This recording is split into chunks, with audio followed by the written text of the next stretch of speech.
What's up, guys? Matt Brown here, forwardthelines.com, and we're going to talk a little Monday Night Football, the first of two doubleheader here on Monday in week 2. We have the Saints and the Panthers. Of course, guys, everything we do absolutely free, so do appreciate it. If you go ahead and hit that subscribe button down below, a little thumbs up action, maybe a comment in there as well.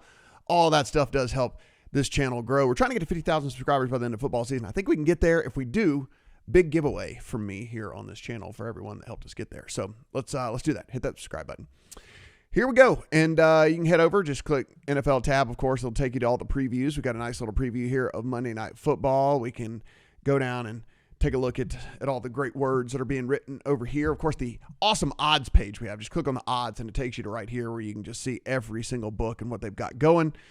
Saints, 3-point favorites across the board. You can see this thing is getting juiced towards the Saints, so you might get the 3 and a hook by the time you're seeing this. If that's the case, if you do want to come in on the Panther side, 39.5 is the prevailing total over here. So click back on that.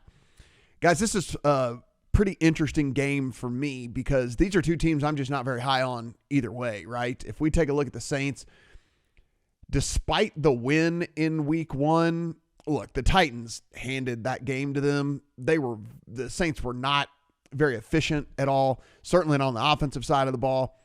And then on the defensive side, they were just able to get a bunch of pressure, and Ryan Tannehill played absolutely terrible, and they kind of gave the Saints this victory. Now, on the Panther side, not much to love, right? Specifically about Bryce Young's opening performance, first game in the NFL.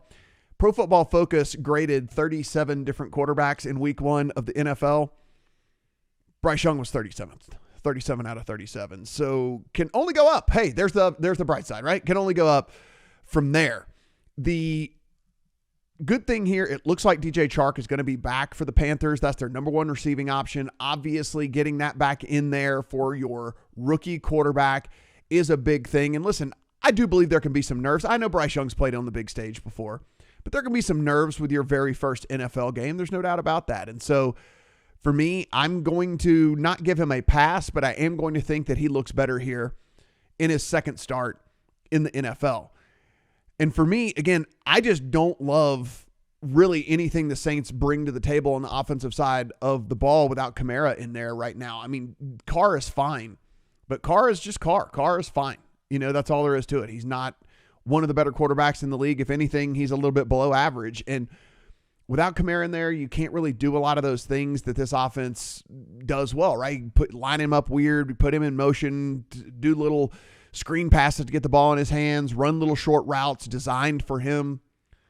And then it could open stuff up for everybody else out there. But I don't really like that a ton whenever we're looking at this game. The other thing that really kind of stands out to me too is just this Panthers defense is good. And I understand J.C. Horn is not going to be in there for them, and that is certainly a downgrade, but they're good. And they're good at all levels, all facets. And if you were able to see the Titans really kind of bottle up the Saints, then what could the Panthers do to this offense, right? The Panthers defense, at least in my preseason power ratings, better than the Titans by a decent amount. We'll see if that all plays out. But as far as priors go, that's where I stand with all of that. I'll come down and scroll down a little bit further here so you can take a look. But really, for me, guys, this is one of those things where it's going to be, in my opinion, a sloppy, ugly, slow, gross kind of game. And I think that's what the Panthers want to do to try and make this thing winnable for them. The way that they win is to make this game sloppy and ugly and gross. And if that's the case, and we have a low-scoring, sloppy, ugly, gross game, then I'll take the points with the home team. It does look, like we said, though, it does look like you're going to get 3.5 at some point.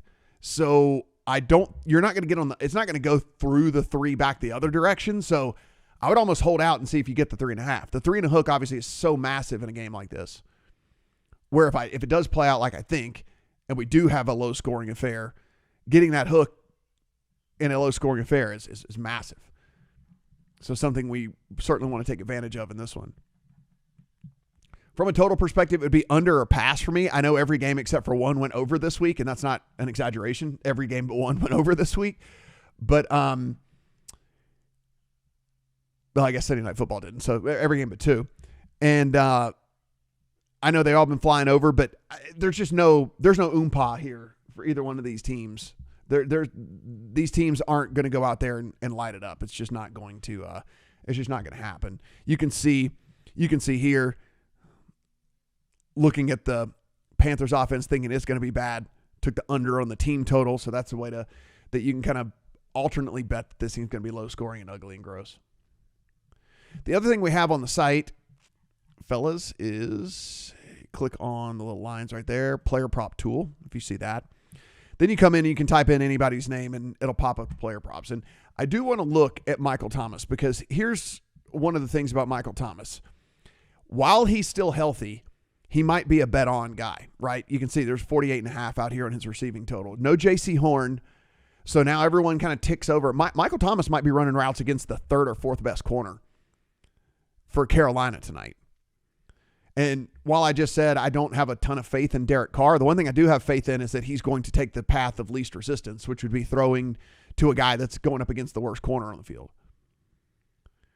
So while Thomas is actually still healthy, because I imagine at some point, it seems like he's going to go down at some point. While he's still healthy, I'll take the bet on him in this one and think that he's the guy that's kind of the beneficiary of the absence of J.C. Horn. So I'm going to play Thomas over on the receiving yardage total tonight. So that's where we're going to be looking for that one. No other real props in this one. The only other thing is if you are at least a little bit bullish